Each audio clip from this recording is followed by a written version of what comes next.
అందరూ ఎలా ఉన్నారు? బాగున్నారు కదా? నేను బాగుండాలని కోరుకుంటున్నాను. ఏం లేదబ్బా, ఈ వర్షాకాలం కూడా ఇంత ఎండ పెట్టడం అబ్బా. ఈరోజు మా ఊరి దగ్గర నాటు వేస్తున్నారు కూలీళ్ళు. పాపం ఎండకు అల్లమట్టించిపోతున్నారు బాబోయ్. 36, 35 ఉంది ఎండల కాలం. కూడా ఎండల కాలం పోయి పోటీ పడుతుంది. వర్షాకాలం ఎండలు ఏంటి నాకు అర్థం కాదు. వర్షాలు లేవు,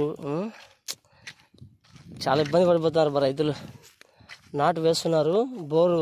బోరు అది కరెంటు ఎప్పుడు వస్తుందో కూడా తెలియదు. ఈ 3 days నుంచి పాపం అల్లాడిపోతాడు ఈ రైతు. నారు వేస్తున్నారు, నీళ్ళు తగ్గిపోతున్నాయి. నీళ్ళు ఉండాలి. రైతుకి అనుకూలంగా లేదబ్బా ఈసారి.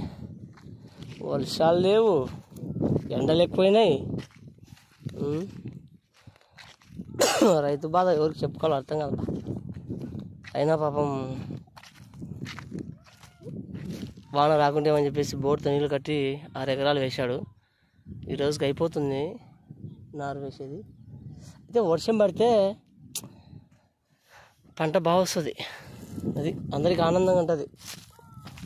అన్నిటికీ మేలే కదా వర్షం పడితే. అసలు వర్షం అనే మాటే లేకుండా పోయింది. ఎక్కడ పోయిందో ఎండ చూడండి, బగ ఎట్లా పెడుతుందో. అబ్బో, రైతు కష్టాలు రైతుకే తెలుసు బాబోయ్, ఎవరికి తెలియదు.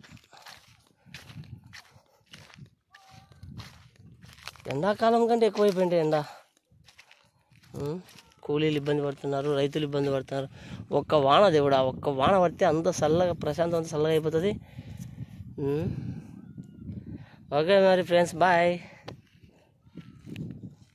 రైతుల గురించి మీ కామెంట్ పెట్టండి అబ్బా.